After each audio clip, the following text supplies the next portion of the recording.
Good afternoon, Scott Redler, T3 Live. Welcome to today's recap. So today was Monday. We started up a little bit. Very slow day, a day of very light volume, but a day that saw a lot of specific situations yield some funds. A lot of price points triggered, a lot of decent trades across the board in all different sectors. And then at the end of the day, you had a little bit of a pull-in. A little bit of a pull-in right around the top of this channel that we've been maneuvering. And at the course, somewhere throughout the course of the day, we did a little tweeting. I said, at this point with spiders above 140, if you're not short or you don't have a hedge on and you're holding multiple positions, not a bad time to short some spiders. So this way, if we do pull in a little, or we have a brief pull, a little bit more than a little bit of a pull in, you're hedged. You could then, have money that is funding your strongest positions that you're trading around, and you feel a little bit better if we have some kind of gap down or whatnot. So at this particular point, if you look at the chart of the S&P, you will see this was that June 4th low, and ever since we've been pretty much following this ascending channel for the entire summer. It's almost well too defined. If you remember, we briefly went below it right around here. If you remember, that's right before ECB came out with the statements that they'll do whatever it takes to save the euro. You had your big move up, pulled in about half of that. Remember those 4 days last week? And then even without any certainty or timeline or whatnot, we held 50% of this Draghi-induced bone-jawing move, which showed you some commitment to the market. So if you look at this, this trend line here that we've reversed at a few different times, today we touched it. Does that mean it's game over? Does that mean every bear is going to say, I told you so? Probably. But at this point, all you have to do is say, look at this, look at this channel, look at this pattern, and hopefully we don't just all of a sudden trade back to the lower end. But we have to know that we're in this thin August trade where you just had a really big move from that Thursday morning of 1354, or that, sometime within, I think this, Thursday, where we touched this one trend line that we were holding. And look where we topped today. I think we hit 1399. So what is that? Almost 45 handles from Thursday's low to today's high. So why not, go a little sideways or even pull in a little bit? You have the 8-day moving average at 1378. So it's pretty tough to trade that far above that moving average for a prolonged period of time. So at this point, you have still major support right around here.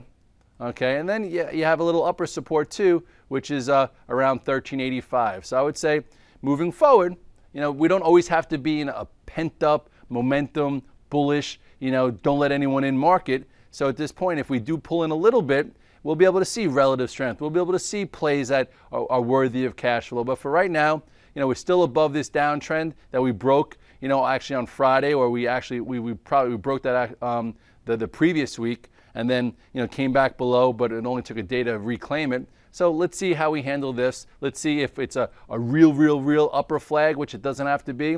But then you have this area right here, which would be significant support to buy. So with that said, there were a lot of trades today. A lot of trades that we focused on the price point sheet that were great for tactics. Even though there was low volume, it was better to be long than short them. One of them, was LinkedIn. LinkedIn went positive first, and then needed some time, and then it had a really nice move above that 109, 110 area. And if you looked at LinkedIn, nice looking chart, nice tactical play. It started off lower. You could have had a nice little cash flow trade going positive through this 108.60. And then it actually failed. It took another try, and then on the next try, it went as high as almost, 113. Nice tactical trade, nice follow through to a strong earnings report. Look where this earnings gap is. It didn't even take the time to consolidate, which it could have. You go to your 5-minute chart and you'll see two different trades here. First trade was right here. Okay, let's go back to today. Today is when it, let's see, hold on. Where is today? You can't even really see it on this time frame. But first of all, this was the gap, okay, that we gapped up, held 104, 105. And then it closed, somewhere around, near the highs of the day. The high that was 109. We opened up lower, came back up, and then once it traded above the previous high here of this was 109 and held above it, showed some commitment to a trade above the previous high because it really couldn't do it, here, because it tried to early on, I guess you go to the 3-minute chart, you could probably see it a little clearer. This was, yeah, you could see it clear. And this was the first time in the beginning. That's why some guys say don't trade in the first 10, 15 minutes of the day, because if you're not quick, it could skew your judgment. In the first few minutes of the day, it actually went positive, tried to push, and wasn't ready.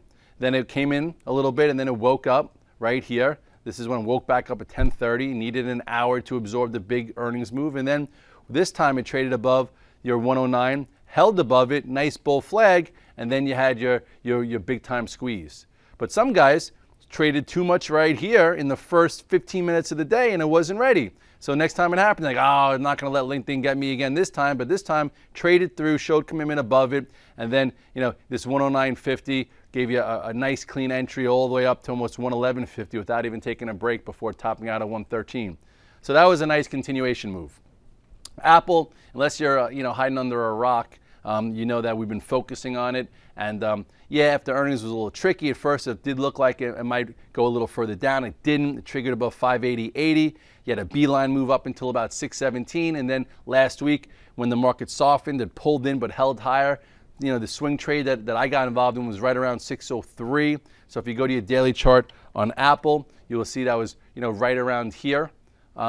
This was your first, this was the gap down on earnings, went sideways, couldn't break below that 570, and then remember that Friday it triggered above 580.80. That was your perfect entry. That was if you were really looking at it, and a lot of guys did do that. And then you had your day and a half move, and it wound up turning into 3 days. Remember the fourth day? I actually made some cute money shorting into this just because it came too far too fast. So PS came in, went sideways, wound up holding this gap, holding the 8-day. This was when the market really came in and it showed its colors of being stronger. So this is the day that I put the swing on. And then today you had a little bit of a cash flow trade through 618, above this 619.87, and it went as high as 624.87. It didn't close on the highs of the day, but it doesn't really have to. At this point, we're in August, so who knows? We're not going to get the open on the lows, close on the highs, open on the highs, close on the lows type of action. I think you have to treat it as a zone, and right now it did close above this 620. And tomorrow, if you long it, if it comes down, you might have to buy to see if it retests it. You still need some time for this 8-day to catch up. There's a bit of a price point right there. This one is, what is that, 624.70, and that's somewhat where we topped out today. So yeah, little price point, some point of reference, not end all, but this is bigger volume. And if you look, or bigger price point, you look at your 3-minute chart, you'll see that nice trade. Okay, it opened up a little bit above or a little bit near Friday's high, and then I know it was very choppy in this area. But then once it showed its true colors, you had a nice clean move above 620. And even for scalpers who bought it through 620, you had a nice $2 clean move. You could have made $2. So if you weren't holding it for 3 days, there's your cash flow move. Here was it was a choppy mess. So what we like to do is once it gets above 620, it showed that it could stay above it, and then guys got squeezed, and then it kind of was noisy all the way up to the highs, and then at the end of the day, it got a little faulty and closed still above this area, not at the dead highs where momentum traders would like it, but the market just had a big move and we're a little bit extended, and these things are not going to make it that easy. You have to treat it like a zone. Google gave a really nice trade before the news came out about YouTube. I still think it's fine. This broke above this downtrend that was put in place ever since the high here of was that January 4th, and it's just Google's a little sloppy. It's tough to handle sometimes. You have to know what your time frame is. And this 620 was a very clean move, closing the highs. Then since then, it's been a little bit sloppy. So you either have to give it a lot of room, like if first after earnings you could have traded. We talked about being trading adverse that earnings day low, which was about 598, came close to breaking it, never did. Then this was your ad. And then remember after the 620, we're like, oh, it could come back to 625, could come back to 620. Look where it came from. So never went below it, so it showed commitment, and now it went as high as what? 649.38. So now at this point, I could even come in and retest 630 and still be okay in the scheme of things. And guys that are trading on a monthly basis, you have no worries. Look at this, coming into the upper end here. At some point, it's going to take this 670 out this year, And then you have a big move up to the old highs of 700. So depending on your time frame is the amount of room you have to give it. As far as Amazon, really wasn't in play today. Still holding up. Look at this monthly chart near the highs here. Bull market Amazon. It's definitely making a lot of people scratch their head. But look at this chart though. This was a nice pivot area right around here in 2009 above 100. This is why you love monthly patterns too. Bull flag above this 100. Then broke again to the upside, and then here I guess you could say held support. This was that when we're talking about 180, and you go to your daily chart now, and now it's really it's definitely sloppy. Let me get this out of the way, but it's still holding above this clean break. You're not always gonna have a clean day like this, but it's above the 8-day. It's holding above the 230, and I think it looks okay. As far as some laggard type plays, that guys made some cash flow. Guys were calling out Netflix today. Netflix been a crap trade. Better short than long. After earnings, I'm like, we're going to see below 55 in this thing. And I think it went below 55. And then today, some guys made some money long. It could happen, right? This was the earnings. This was your gap. This was a little bit of a flag pattern. Went as low as what? 52.81. That's why you don't have to stick with a move to the move, until you squeeze every juicy dime out of it. So today was your first, green day. And who knows, it could continue for another trade. If you weren't involved in the mess, you could day trade it for cash flow. When it traded above 55.48 and didn't come back below it, you had a little bit of a squeeze. And tomorrow we'll see if we could trade above today's high of 57.17 and maybe, retest 60 bucks or a little bit higher. I've seen crazier things. Some guys made money in FSLR, another lower level crap stock. If you look where it came from all the way down, but it came out with some earnings. You have a heavily very, very short weighted float here. This was your earnings gap. Shorts tried to push it down, couldn't. Gap is still open. And today you had a nice powerful move. Traded above yesterday's high, almost above the earnings high. It can continue. Guys made some money there. Guys are asking me, why am I long GMCR? I think it's similar. Similar crap, trash for treasures trade. The stock has been annihilated. It also came out with some decent earnings. Nothing so great, but you now had 2 inside days. And if it could hold here and show a little commitment, some momentum guys might come in and maybe it trades above this 22.67 for a continuation move. And then you have a bigger level here around 25. And then you'll see here's your gap. So at this point, hanging in there, just a tactical trade, not an investment, tactical trade. We talked about LVS, the capitulation we saw on, July 26th as a tactical trade. Earnings came out, it broke levels, closed near the highs on huge volume.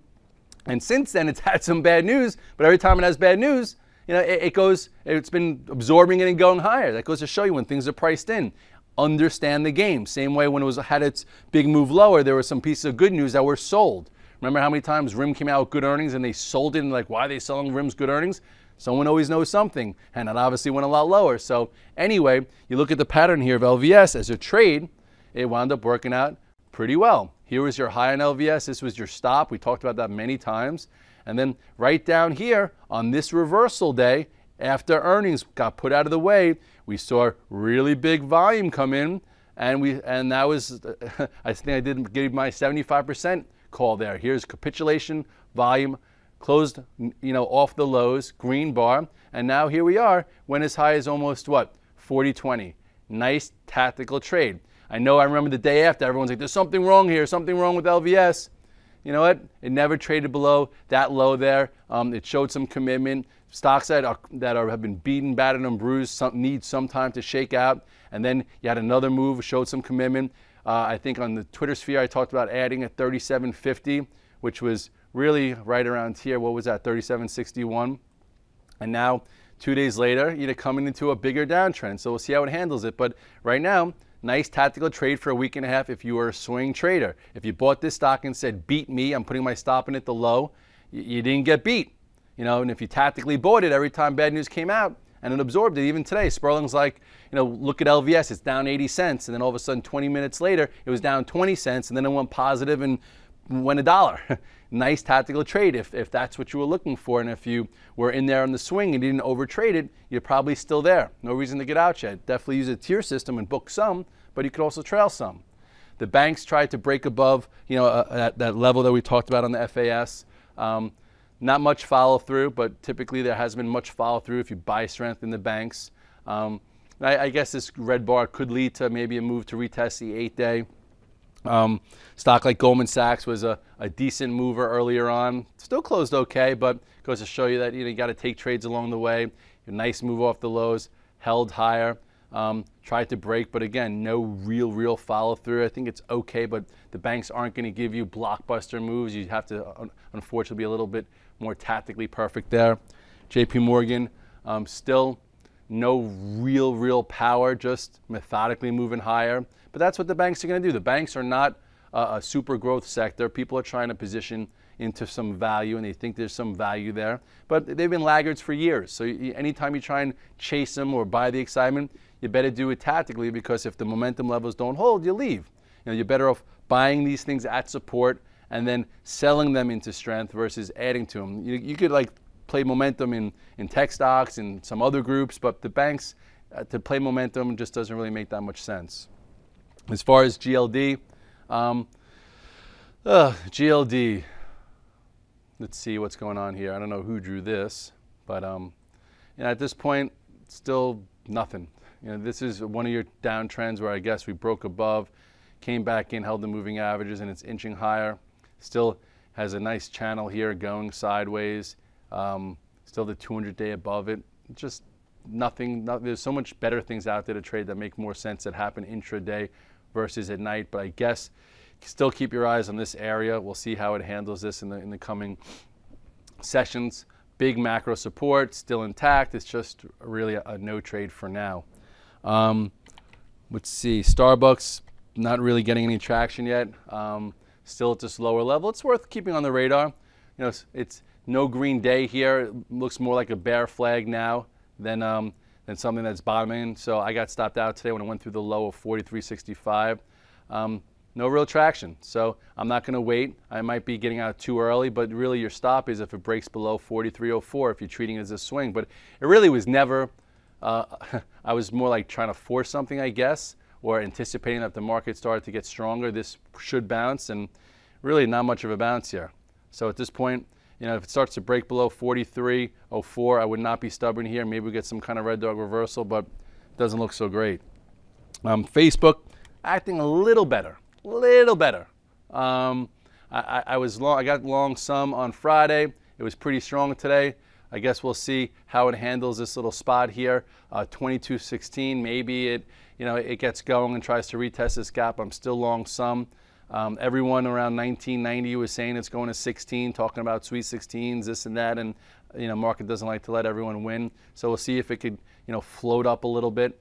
Zynga today we talked about in the morning call, and we were like, 270 might be worth something.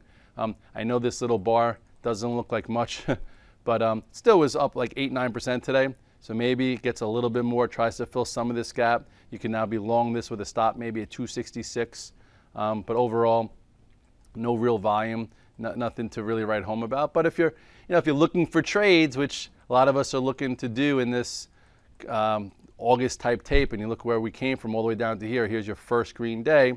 So maybe it leads to something a little bit more. It's not going to be a blockbuster move, this and that, but I guess above this 322, you could have a move to maybe 350. And percentage-wise, if you're not stuck in this mess, this is a decent spot, and since they already had earnings, I don't think there's that much that can come out and all of a sudden blast you. So it's worth trading versus that area, only if you have like 6, 7, 8 positions. If you're just trading Zynga, you're going to wind up being a basket case because there's not much going on there. But if you're holding 7, 8, 9, 10, 11, 12 positions and you're trading spiders short around them and you want to be like a Sperling and have a portfolio approach with some things that are working and giving things a bit of room because that's what's been working lately, then Zynga could be worth one of them versus that 266. But if you're just trading Zynga, you probably shouldn't be trading unless you're at some rebate firm and trying to make pennies back and forth for a commission break, whatever. KCG, they got a deal done at $1.50. The low here was 227. It tried to get going a few times, really couldn't. A lot of overhang now. At least 1,000 jobs were saved. it's going to take time. I don't think you need to be in a rush to do anything here. Volume probably will start dying and interest will start dying down if the media would just stop talking about it. Here's your new little range. With the low being 227 and the deal done at $1.50, I know there are shorts trapped that thought it would be a zero, but there's probably not much upside here. Over time, maybe it'll clear this high here for a fill of partially of some of this gap, but it's going to take some time. So this is going to be I don't know, a ticket churning machine, and if you want to be there, fine, but I would be very, very selective on the trades you take in that stock, and especially if you're going to look to take it overnight or whatnot. So with that said, a lot of guys were complaining that the volume was light today. I'm sure you'll be complaining tomorrow because volume could maybe even be lighter. We're heading into August. There's no huge events. Maybe something happens in Europe where we get some yield spike and the market opens down. We get a little volatility, but really most of the earnings are already done and they're behind us. Markets just had a big move. And at this point, there's really nothing so that people are focusing on. Like last week, every single day we had something to focus on, and now, I don't know, turn the volume down on the TV sets because I know I'm a media guy here and there, but I'm a trader first. I make 95% or so of my money as a trader, not from being in the media, not from coming up with the off the charts, not from coming up with the price point sheets, being a trader. So every now and then I listen to TVs and it just irks me that all they keep talking about is how the retail is dead. Everyone hates the stock market. Meanwhile, we're at 1,400. We're 2% off the highs of the year. And there's been some nice money made. Midnight was at the last blow. It was Facebook the last blow for the retail. The more they want to keep creating drama, the less people are going to have a long-term macro plan. And I think a macro plan is what people need besides trading the intermediate ranges. There are times to just trade the intermediate range, and these ranges over the past decade have been sometimes 30%, sometimes 8% back and forth. But one of these times it's going to stick and it's going to go. I made an analogy to Walmart. Walmart, from in the 90s was the best stock in the 90s. Go Walmart. You go to your monthly chart, and it literally go back here. Huge move from 1996 all the way up to the highs here. That's an amazing move in Walmart. So why wouldn't it take almost a decade to absorb a mega cap crazy stock like this? And then when it happened and went, oh my God, I can't believe Walmart's running this way. I can't believe it's going. How could it continue? How could it go? Blah, blah, blah, blah, blah. What changed at Walmart? What changes, all the stock finally got absorbed. People became a little bit more cost conscious and was ready to go and had a nice bullish pattern, and it triggered. And above 62, it wound up going to our move of 74 to 77. We've traded above the highs, it's historic levels, and one of these days, I'm telling you, or in the next year or so, it's a little bit different, but look at this move in the S&P from go all the way back to where it was way back when. Look at this ascent that we had here from, what was this, 1994, almost the same time as Walmart. You're talking about a major move in the S&P. Major, okay? And granted, it's a lot more violent, but it takes a long time to absorb a huge move like this. And then you had, obviously, the tech bubble burst, the crash, blah, blah, blah.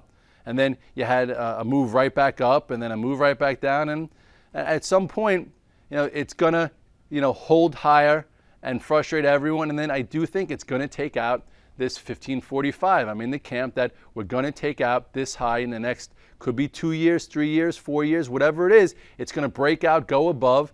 And and institutions and mutual funds and people who are investing in a 401k, which is what a lot of people are doing.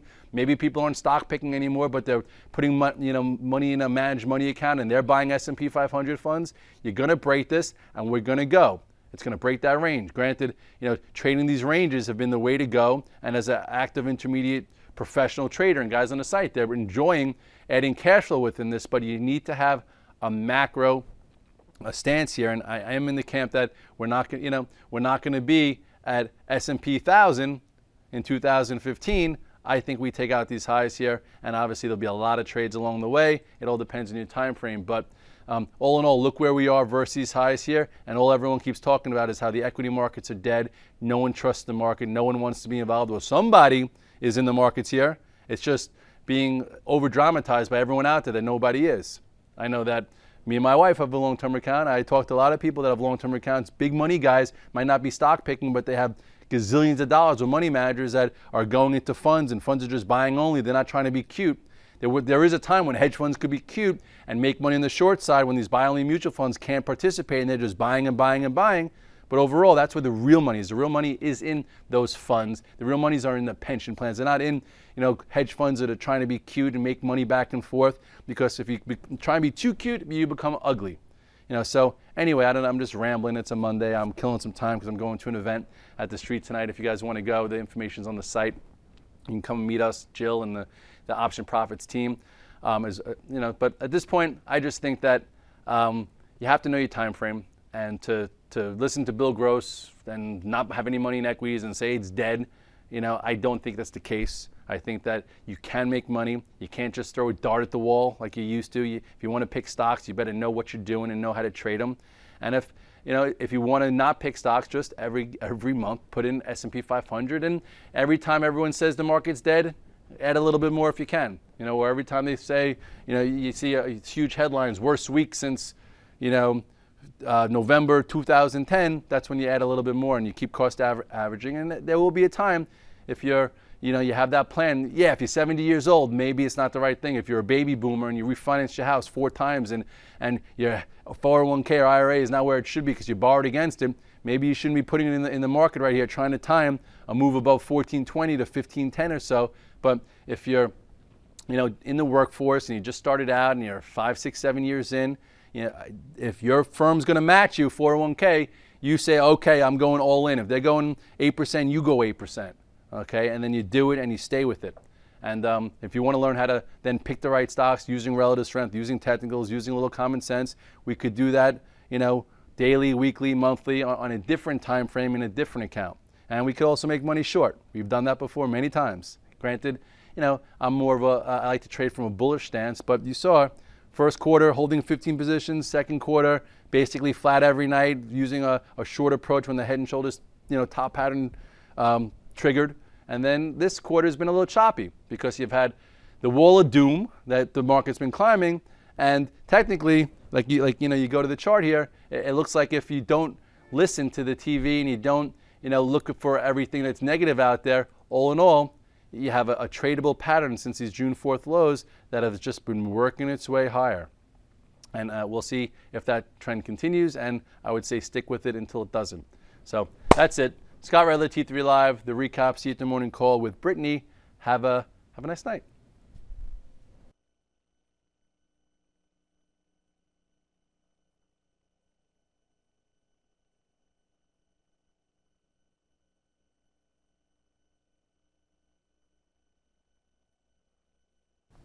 Hey, everybody.